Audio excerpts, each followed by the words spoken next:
You are listening to the G Spot. G Spot. With David Grant. Winners do what losers don't. All right, so I have no clue what episode this is. I took a little bit of a break, and I'm coming back to it now. And with all the Corona jazz going on, I'm kind of forgetful, I guess.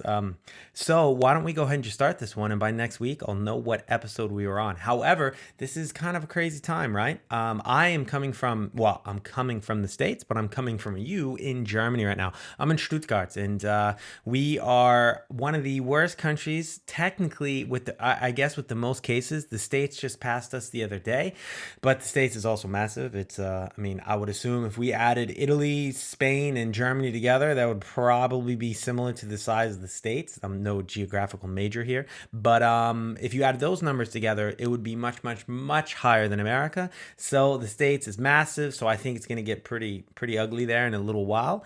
And Germany, we've got quite a few cases, but we're doing all right, actually. We have a lot of we don't have many deaths, which I think is cool. So I think there might be some explanations for that. However, this podcast is not going to go into that. It's going to just talk about what we need to do and what we can do to stay positive, stay healthy, and not crazy. So I think we can just kind of dive right into it. And I've got my little notes here in the corner, and I got my little setup. Welcome to my room in this little microphone. So I'm trying to make it sound as clear as I can because I'm filming this for people on IGTV, which is Instagram TV for all you people that don't know that, and YouTube, but also the podcast, the G Spot. So that's on Stitcher and podcast. That's on Stitcher and iTunes. So if you want to listen to it, you can get it there. If you want to stare at me in my room, talking to a microphone, staring at myself right now, then iTunes. I got to get better at my game. Then that would be YouTube or IGTV. So let's talk about what we can do, what we should not do, and kind of how we can stay positive during this time.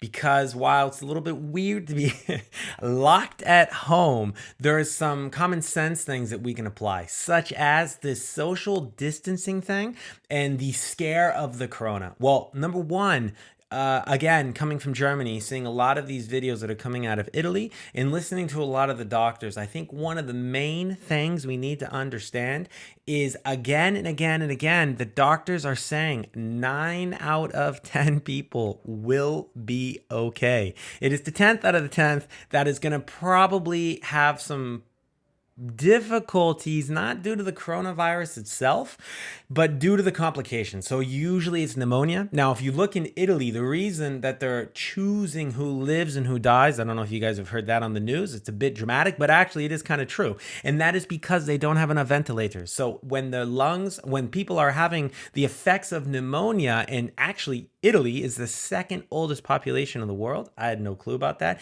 It's the oldest population in Europe. I didn't know about that either. And since they're number 2, I will have to Google after this and find out who number 1 is, because I actually don't know that one either. But either way, when people are suffering from not being able to breathe, and they need a device like a ventilator to help them, and there's not enough ventilators, that is the reason why so many people are dying, and the Italian doctors are choosing who lives and who does not live. So not that that makes it any better, but we just need to give some context to what is really going on. Now, of course, you're going to have cases where I'm sure some of my friends were like, well, I heard somebody in Italy who was a CrossFit athlete also is struggling and is on a ventilator. Yes, of course, but we don't know the underlying conditions of any of these people. That athlete could have had type 2 diabetes. That athlete could have had type 1 diabetes. That athlete could have had asthma. The story could be completely untrue. The guy could have been doing CrossFit for 1 week and is 60 pounds overweight. We don't know. So the last thing we need to do is get ourselves all worked up in fear, because that's not going to help the situation. And actually, it will really, believe it or not, hurt the situation, because we need our immune systems to be as strong as they can. And one of the best immune suppressors, if you can say it like that, is stress. So I said it almost in a positive way. So it's not a great immune. It is great at suppressing the immune system, but suppressing the immune system is not great, if you're following me there. So we don't want to suppress the immune system. That's basically it. Oh, and little caveat here, if you hear some snoring in the background, especially if you're not watching this, I promise you I don't snore while I talk. That is my pug. as we would say in the States, or mups, as we would say in Europe, Gucci, lying on the floor, having a nice little nap within the sun, or in the sun. But either way, let's get back on point here, which was suppressing the immune system. That is what we don't want to do. And one of the best ways to do that, there we go, saying it like it's positive again, is stress. So it's already a stressful situation. We already have the stresses of the finances, of life, of wanting more, of trying to get more fit, of eating healthy food.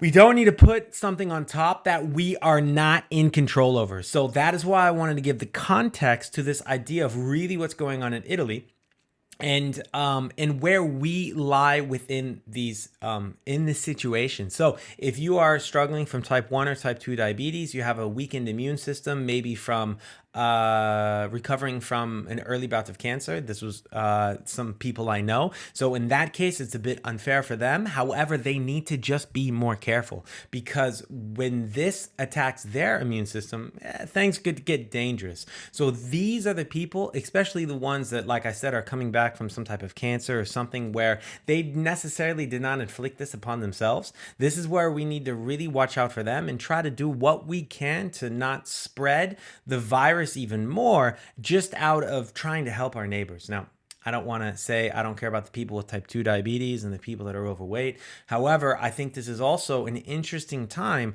to take a look at our choices, because right now, it's 2020, and I'm going to probably take some heat for saying this, but I'm going to say it anyways. Before, we had to watch out for the dinosaurs. We had to watch out for war, so to speak. I mean, I guess if you're a soldier, you still do. But, this idea of people coming in through and raping and pillaging our villages, and death was always kind of on our door. If we got sick, if we got in a fight, whatever, we didn't have these hospitals, this luxury that we have in 2020 to basically do whatever we want and live. Now our problems are if we should be vegetarian, if we should be vegan, if we should not eat meat, where the water we should drink is. I mean, if someone changes their sex the next day, should we call them Z, Zer, Zer, whatever? These are the problems we have right now, which is not necessarily a bad thing. I think it's good that we've optimized our world so much that we can focus on the small things and have interesting conversations, I guess.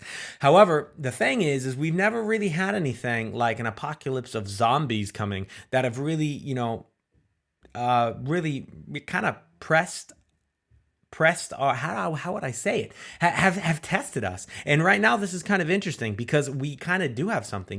This coronavirus has come, and like I said before, the Italian doctors that were speaking about, the hospitals, out of 9 out of 10 people basically being okay. Well, those 9 out of 10 people are overall the healthy individual. So I gave that example about the CrossFit athlete, sure, but the idea is if we've eaten healthy, if we've taken exercise, if we've been exercising, if we've kept ourselves generally fit, then when we get the coronavirus, our body will feel like it got hit with a ton of bricks, but it's going to be a bad flu. One of my friends actually has it right now, and she says the same thing. She says, no, I'm okay. I'm quarantining myself for the next 14 days. I feel like shit, but everything's okay. Now, that is now. Maybe things get worse in the next couple days. However, she is a healthy individual. She has done what she needs to do with her diet, with her stress, with her focus, with her life. So her immune system is ready to battle something like this. Again, she's one of the 9 out of the 10 people. So I think for the people that are listening to this, or my friends that I have that are overweight, that are smoking cigarettes, that are choosing poor lifestyle decisions, I don't think this one's going to wipe you off the face of the earth, and this one's going to be, the Grim Reaper coming to get you. But I think it's a nice little message to kind of let us know that at the end of the day, we're all human. I don't know if anyone saw the Madonna piece where, first of all, she's in her bathtub, and I don't know how much Botox that woman has. Her lips moved, and that was about it. Her face looks like a porcelain doll. But either way, she also kind of said in a really weird way with weird music in the background, the same thing, that, this is the great equalizer is what I think she called it.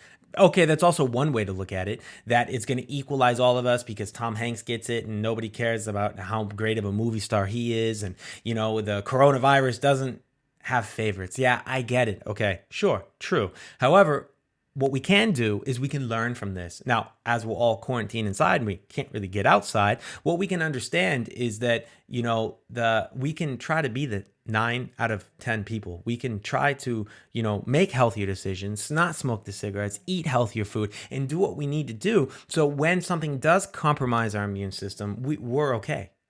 I also think this is an interesting time for businesses because, I was reading something about, I think it was the German healthcare system. Now, don't get me wrong. In this case, the German healthcare, the social healthcare system, is probably one of the best to adapt with a crisis like this. However, they realized that this really exposed some of the weaknesses in their system. And one of it was the digitalization of their of their industry. And what I think we have realized is, in my field as like a physio, personal trainer, osteopath, kind of down that road of physical medicine, a lot of the people have spoken about going online, creating programs, having a voice on different platforms like YouTube and Instagram, and dance schools have talked about moving some of their videos online so they can teach people from a different platform. And really, a lot of people have done it. Of course, that's called e-commerce,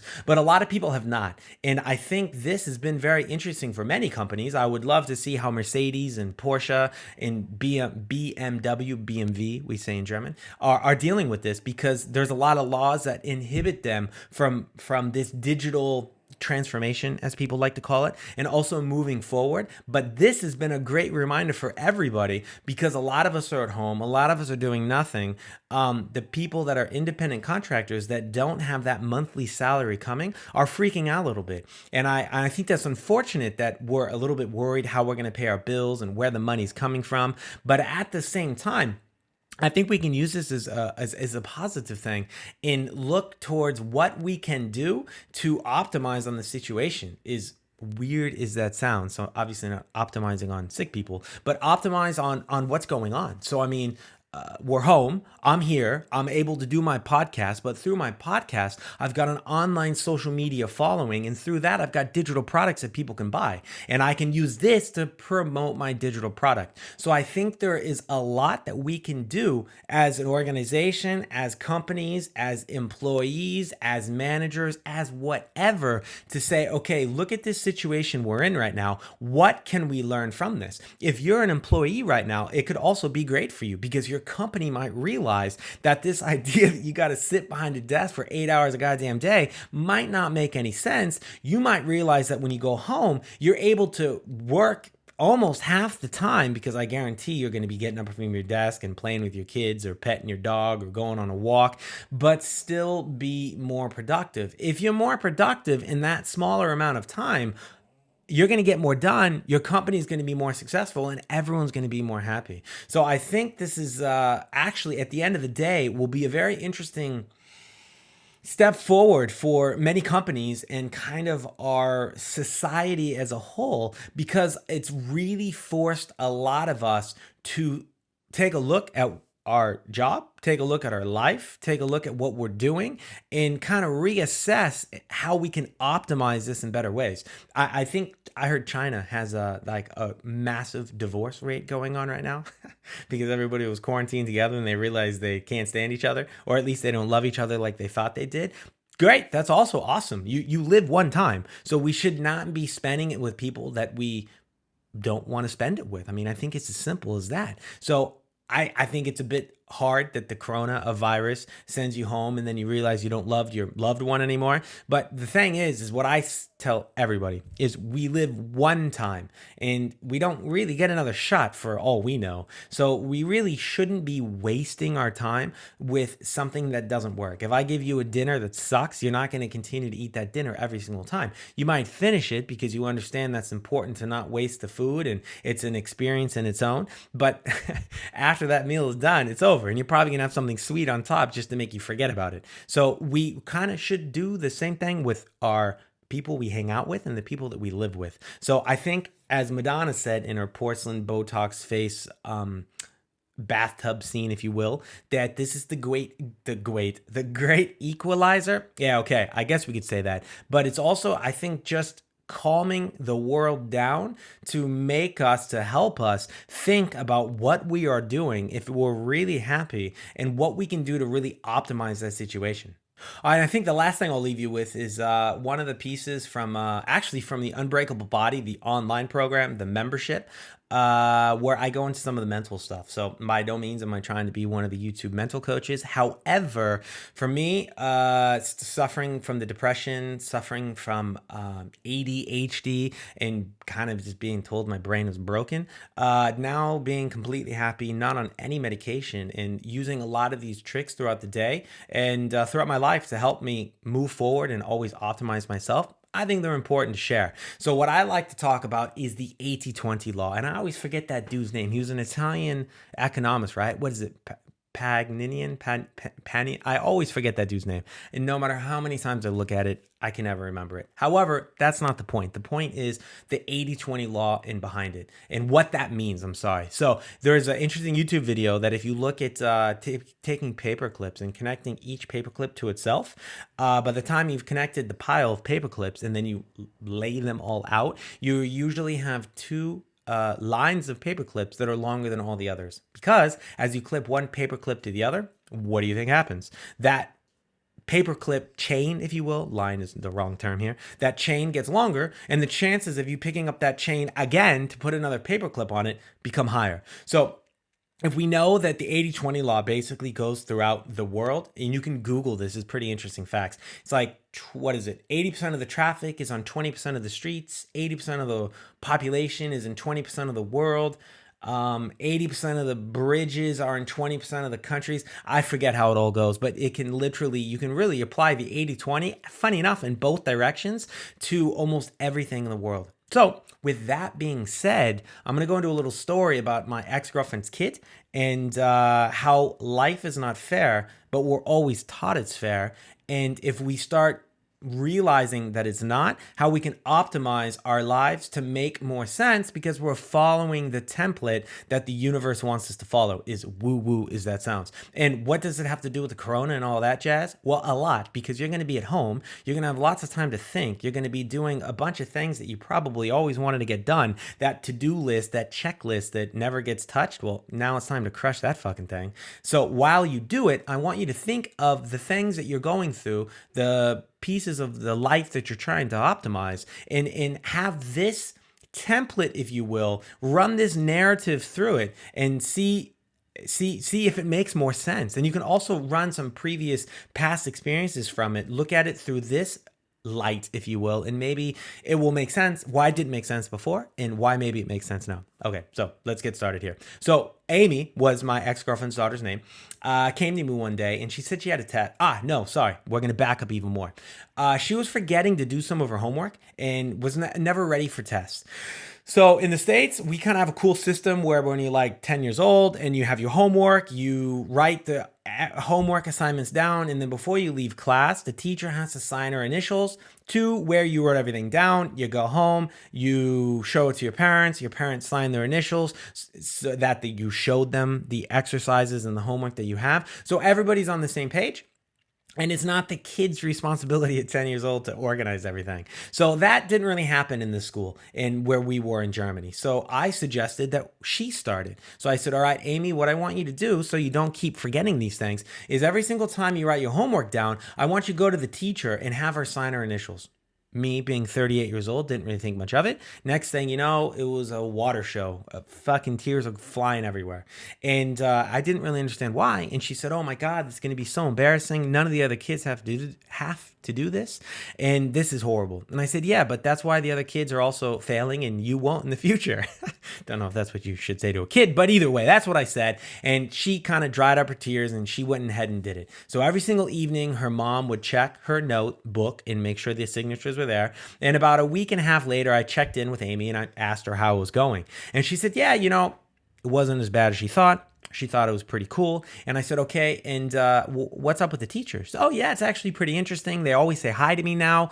They are much nicer to me. And they think it's cool that I'm getting these signatures. And I told her to remember that because we would use that in the future when we needed to. She said, what are you talking about? And I said, I'll explain when the situation comes.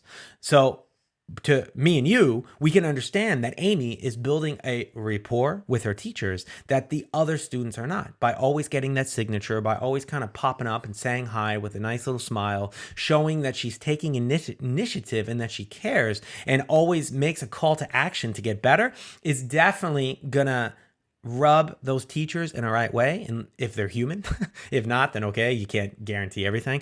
But that was the idea behind it. So fast forward 3 weeks later, test comes up. We know about it now because we've got this system in place, and we start studying it now. Studying for it about 10 days before, like really studying, versus 24 minutes before when we didn't realize she had a test. And so she opens her books. She's learning stuff about birds. Couldn't be more boring, but hey, what is school for a 10-year-old, right? And so she points to a graph about, I don't know, bird wings and bird bones, and asks me if she thinks that's important and she should learn that for the test.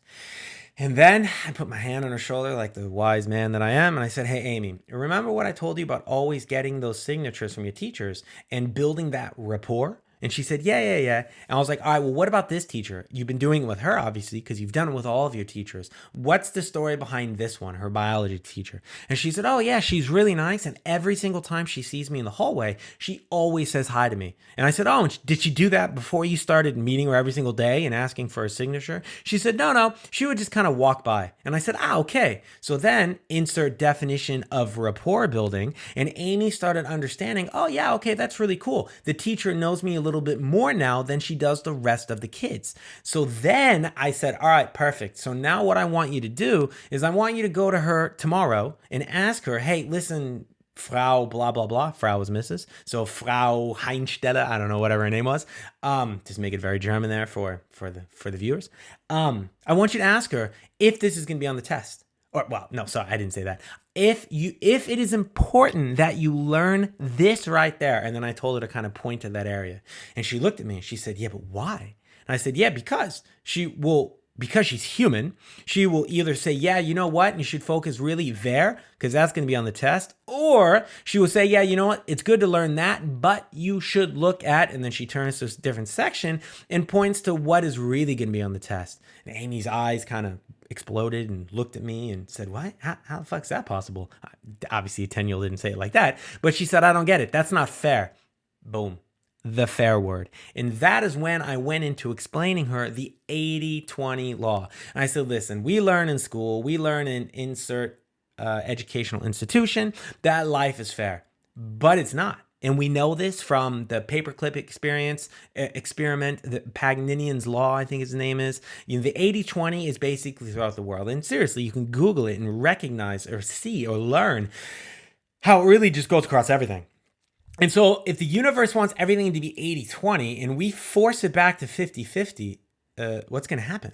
Well, simple. It's just going to slowly go back to being 80-20. So why don't we recognize the world is not fair and make sure that we are always on the correct side of the 80-20? Well, it totally makes sense. And so that's what I told her. I said, listen, Amy, if your teacher is human, she's going to automatically, accidentally treat you better than she does someone that she doesn't know, especially when she respects you for going out of your way and showing an initiative that nobody else has. I said, so when you go to her, she's not going to obviously say, no, here's the test questions for you. I mean, that'd be really cool if she did, but that's not what I expect, because that would not be 80-20. That would be like 100%, 0%. But what she will do is exactly what I thought she would do. She would say, okay, you know what, either yes, focus on this, or no, focus on that.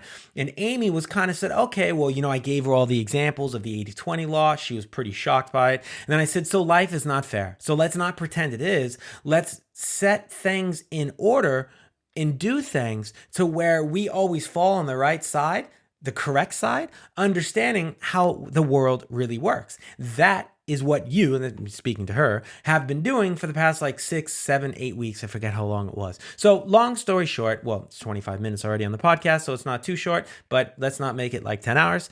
She comes back the next day and says, yo, that's pretty crazy.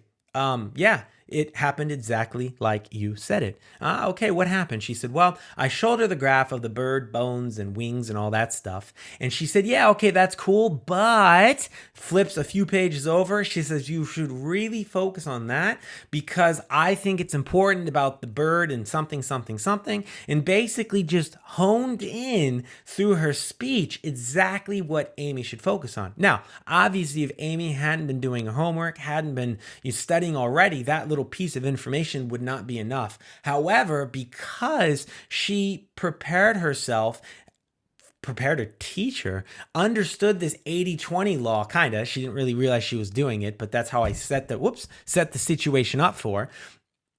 When we needed to get the information, we were able to get it. So I think the 80-20 law is very interesting because so often, and especially on social media, and especially with our first world problems in 2020, we see this and we hear this not fair. It's not fair here. It's not fair there. And there are problems. I'm not saying there's not. I think Pete Buttigieg, or however you said his name was, pulled out of the Democratic race because he didn't think a gay president could win.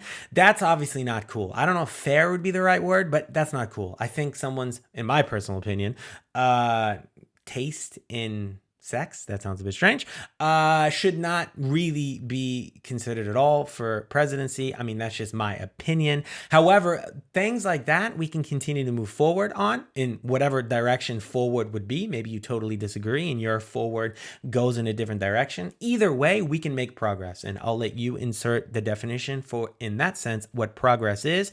But those things we can continue to work on. So this fair concept is more of everything that is out of our control should be 50-50. If we look at the universe, nothing is 50-50. There's no river that runs straight. They turn right and they turn left to get the energy they need to send the water where it needs to go. And basically life is the same thing. So I see a lot of people trying to make everything fair, and you can make it as fair as you want, but in my personal opinion, the universe, is woo-woo as that sounds, it's just going to undo it, and it's going to bring it back to this natural 80-20 law.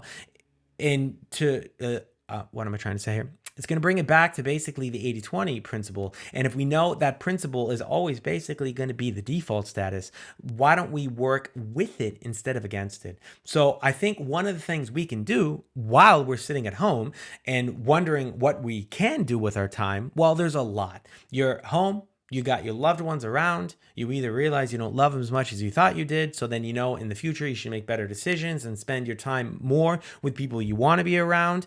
Or you realize you're not stuck behind your desk. You are with your loved ones, and there's so much more you can do with them. Maybe some of you have never done an online program, and then after starting it, because you have no other option, you will realize how much more efficient they can be in many ways, and therefore maybe save more time in the future, because instead of going to the physical therapist down the road, getting stuck in 45 minutes of traffic, you might realize that a program, shameless plug here, like the shameless plug, I got to know the name of my own program.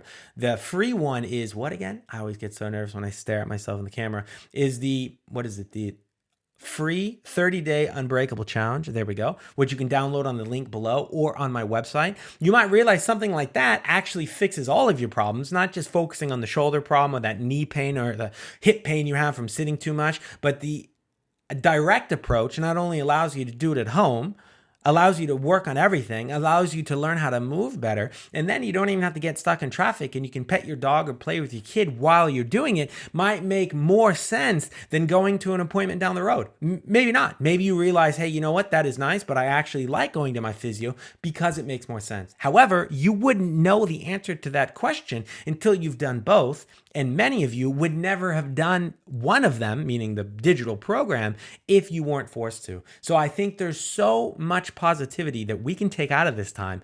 However, in order to do that, we need to stop living in fear, understanding that 9 out of 10 of us are the 9 out of 10.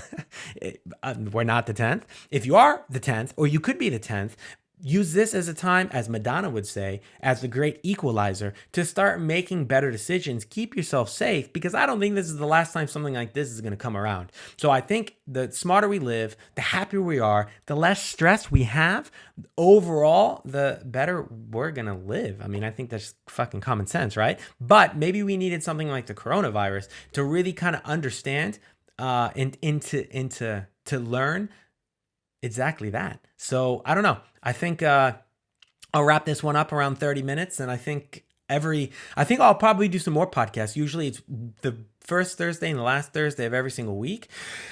But I think a lot of us are home for a little while. We got a lot of time to hang out and listen, and we need to kind of pump up our mindset a bit. So why not maybe do this a bit more? But as of right now, it's every Thursday, every first Thursday and every last Thursday of the month. So please tune in. You can follow me on Stitcher and iTunes. YouTube channel, YouTube and Insta is Rehab GTS. Website is GTS Germany. It's that hot chick at the end is gonna say all that stuff too. And download the free program. Go to gtsgermany.com and start your 30-day free Unbreakable Challenge. It's a fantastic online free course that really makes sense to do it now because you got the time to fix your shit. So you may as well and learn about your body in the meantime and have direct access to me while you do it. So on that note, I keep forgetting I'm filming here. So I've got to have a cool little transition out as I go and touch the keypad here. And subscribe to the YouTube channel also, please, if you're watching this there. And until next week, guys, peace. If you want to find the G-Spot faster, make sure to subscribe on iTunes and Stitcher. Follow Grant Training Systems on Facebook, Instagram, and YouTube, or simply gtsgermany.com. And most importantly, make sure to show and share the G-Spot with your friends.